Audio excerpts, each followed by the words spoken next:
আসসালামু আলাইকুম বন্ধুরা, সবাই কেমন আছেন? আশা করি অনেক ভালো আছেন। আমিও আপনাদের দোয়ায় অনেক অনেক ভালো আছি। এই যে আজকে সারাদিন বৃষ্টি হয়েছে, এই কয়দিন ধরেই বৃষ্টি হচ্ছে, কিন্তু আজকে বৃষ্টিটা ছিল অনেক। আর আমাদের এইদিকে বাওর নদী, তারপরে বিল, এখানে অনেক ছোট ছোট মাছ পাওয়া যায়, বড় মাছও পাওয়া যায়। তা আব্বু বাজার থেকে সকালে এক ধরনের মাছ নিয়ে আসছে। এই মাছটা আমার কাছে খুবই ভালো লাগছে। মানে আমি ছোটোবেলায় নাম শুনছি, 3-4টা মাছের নাম জানি, বলতে পারবো, কিন্তু বাকিগুলো আর জানি না, কারণ আমি মাছ খুবই কম খাই। ট্যাংরা মাছ, এই যে জেল মাছটা, আর আজকে নতুন মাছ দেখছি রয়না। আর এইগুলো সাপের মতন দেখতে, এই মাছগুলোর কী নাম বলে আমি জানি না।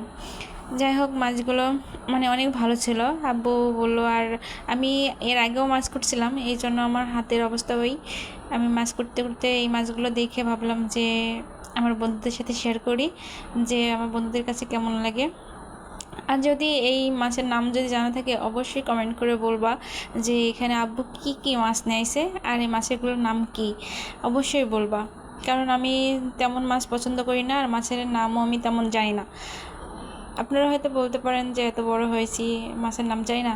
আসলে সত্যি আমি মাছ তেমন পছন্দ না, মাছ আমি খাই না, এই জন্য আমি মানে মাছ খাই না বলেই আমি মাছের নাম জানি না। কারণ মাছ রান্না করলে তো আমি ওই তরকারি ধরিই না, দেখি না যে আম্মু কী রান্না করছে।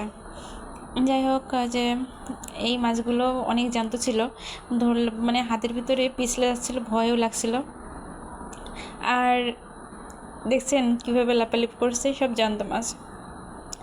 আর মানে অল্প কয়টা মনে হয় মৃত ছিল, আর বেশিরভাগই জ্যান্ত ছিল।